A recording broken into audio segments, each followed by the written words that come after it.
Stunning new details are emerging of the railway scam where the nephew of the rail minister Pawan Bansal has been arrested for allegedly accepting bribes to ensure that a senior rail official gets transferred to a post that he wants. It's now clear that the CBI was tracking the case for over 2 months and that they've tracked about 1,000 phone calls. But breaking news right now, Rahul Srivastav of NDTV has got details of a letter sent by the Federation of Railway Officers complaining to the Cabinet Secretariat. Rahul, what does this letter say? And am I correct to believe that there are other officials in the railways who believe that corruption of this sort is endemic to the railways? Yes, Vishnu. Basically, if one looks at the incident of Mr. Mahesh Kumar's appointment and the CBI action, it's very important to see that this letter written by the Federation of Railway Officers Association clearly indicates that there is a long history of such elements, such happenings in the Railway Ministry, and the crisis is not just limited to just one post. It has been happening for very long and for many posts. What this letter actually talks about is a 3-page letter sent to Mr. Ajit Seth, who is the Cabinet Secretary, and also Mr. Pulok Chatterjee in the Prime Minister's office. It talks about how there in the Ministry of Railways, the rules are different, rules are changed at any time. Perhaps in cases of promotions, appointments, general manager posts are kept vacant for long durations, and these are deliberate attempts. People who are misfits are appointed as general managers. Juniors are given posts which they should never be appointed for. Railway board members' proposals are kept hanging till the 11th hour. It also talks about there is virtually no transparency, that all the posts and vacancies and appointments which should be there on the website are never put. That's what a DOPT guideline is. The Government of India Ministry of Personnel says all such things should be there on the website. It also talks about that timely proposals are never given. In fact, the last paragraph is extremely crucial, Vishnu. It talks about the fact that delays are created perhaps deliberately to signal those who are eligible and those who are not that they need to do something. They need to do something is something which perhaps the CBI has unraveled right now through the raids, that 10 crore was allegedly paid for some kind of promotion. What Railway Ministry officials are also talking about the fact very clearly that this payment was perhaps for getting the post of member electrical, and perhaps the government has escaped major embarrassment, because if the promotion for the movement of Mr. Mahesh Kumar had moved for the electrical, it would have gone to the Cabinet Committee on Appointments, yes, which is headed by the Prime Minister. And if the CBI raids had happened after that, then certainly the damage would have been much worse than what it is right now. Some interesting points over there, Rahul. We've got a few more details of this scam. Miloni Bhatt joins me now, as does Tanima Biswas. Miloni, there is an interesting link to Canara Bank, a chartered accountant associated with Mr. Bansal, who apparently... So just tell us the details of that angle of this. Well, essentially, Vishnu, this is the story that did Railway Minister Pawan Kumar Bansal's one-time CA, when he became the director of Canara Bank, did he influence the passage of loans of worth 50 crore rupees to companies which are associated with Mr. Pawan Bansal's own family, his son Amit, his wife Madhu, and his other son Manish. Now, the details are such that Mr. Sunil Gupta, by his own admission, has been working with the Bansal family since the 80s. In 2005, the Bansal family, Mr. Pawan Kumar Bansal's son Amit and Manish and his wife Madhu, they are directors in a company called Theon Pharmaceuticals. In 2007, this Mr. Sunil Gupta, who has once been working as a chartered accountant with the Bansal family, goes on to become a non-official director in Canara Bank, mind you, appointed by the government. In 2010, he is elevated to the post of shareholder director. Now, documents that we have with us, which is CRISIL, a ratings agency report, clearly show that during that time, nearly 20 crore worth of loans were given to this company, Theon Pharmaceuticals, by Canara Bank. So the question, Vishnu, we are raising is that did Mr. Sunil Kumar Gupta use his official position to swing these loans to the Bansal group of company? The second question that we are raising, Vishnu, at this point is that was there a conflict of interest?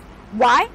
This is why. Now, Mr. Sunil Kumar Gupta is not just a director of a shareholder director in Canara Bank, and he was not just working as a chartered accountant previously with the Bansal family, but interestingly, he is also on one of the companies. He's on the board of one of the companies, Bansi Ronak Energy Group, on which is also the minister's son, Amit Bansal.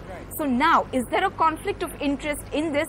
More importantly, the other question that we are raising is, how did Mr. Sunil Gupta go on to become a shareholder director in Canara Bank? Was there some influence which was used by the rail minister? Okay, I just want to bring in Tanima over here, Miloni, because she's been trying to get a reaction from Sunil Gupta. Tanima, what have you got for us? Vishnu, I'm coming to you from Chandigarh, right in front of Sunil Gupta's house, as Miloni was giving out details of how Sunil Gupta has been working as a chartered accountant with the Bansal family and the Singla family since the 80s. And now, did he in any way influence some of the loans which had been sanctioned by Canara Bank to Theon Pharmaceuticals, in which Pawan Bansal's family members are in the position of directors? They are in the board. Now, we have been trying to get in touch with Sunil Gupta. We are standing in front of his house, though he has not been available to us in person, but I did manage to speak to him on the phone. What he has told me is that as far as these loans are concerned, he himself did not have any role to play in it. He says that his conscience is clear in terms of a conflict of interest, details of which Miloni has already given out so far. Right. What he's saying is that he is a shareholder director, so he did not directly have any role to play as far as giving out, sanctioning any of these roles, any of these loans rather, to Theon Pharmaceuticals. Rather, what he's saying is Canara Bank always actually, the loans are given out through HDFC Bank. They do not really sanction such huge roles direct. Okay, so that's what he's trying to explain over there. Tanima, I take the point that you're making, that he's essentially, he's disagreeing and with some of these observations or some of these allegations which are emerging. I want to get in some reactions. Satyavrat Chaturvedi, Rajya Sabha MP of the Congress, with us. Thank you very much for being with us, sir. Also joining us, Satyapal Jain, All India in charge of the legal cell of the BJP. Firstly, sir, based on all of these allegations and new series of allegations emerging, why does the Congress still believe it's viable for Pawan Bansal to remain in the post that he is presently? For a very simple reason. These are allegations, as you said very rightly. But what is the harm just a minute. in stepping down just a minute first, and then the charges get solved? That's where you need to have a little patience. Once you ask me a question. No, go ahead, sir. I'm listening. Okay. Now, since you very rightly said these are allegations after allegations, yes, they may be true, they may be wrong. But how to determine whether they are true or wrong? These allegations have to be investigated, and that is what the law says. Once you establish a prima facie, yes, the culpability starts there. Okay? We are trying to protect nobody. We are trying to defend nobody if he is guilty. But all we are trying to say, let the process of law take its own course. If it was true for anybody else in this country, that the allegations has to be substantiated with evidence, and a prima facie has to be established. That's a fair point. That's a fair point you mentioned. That's all. So, Mr. Satyapal Jain, why don't you reply to that? What is Mr. Chaturvedi saying that's all that wrong? Isn't the BJP being impatient in this particular case? They aren't for a moment saying that they're going to protect Pawan Bansal indefinitely if the charges against him prove to be true. They're saying let the charges be proven first. What's wrong with that? See, it is for the Congress to decide whether they will like to defend or offend the railway minister. It is for them to decide. But I am surprised at the argument being given by my learned friend, senior colleague. See, the facts of this case, the whole controversy started on 3rd of May. On 3rd of May in the evening around 9:30 p.m., the news of a member of the railway board giving bribe to the nephew of Mr. Bansal. All this story is known to us. We have asked a very simple question. What is wrong with what I have said just now? Permit me to let the process of law and investigation take place. Let the prima facie be established. Once it is established, then the action would follow. This is not fair. Let me make now there have been allegations against your chief ministers. No. There have been allegations against Narendra Modi. Would only allegations suffice to take action against anyone? Any officer will come and depose against Mr. Bansal? Since 3rd of May, your chief ministers are also facing allegations in their respective states. Are you prepared to just step down your chief ministers just because any allegation has been made? No, because you will ask that let the prima facie be at least established. And that is what I am asking. What more prima facie? Why didn't you ask Narendra Modi to step down once he was present when he took over as the railway minister?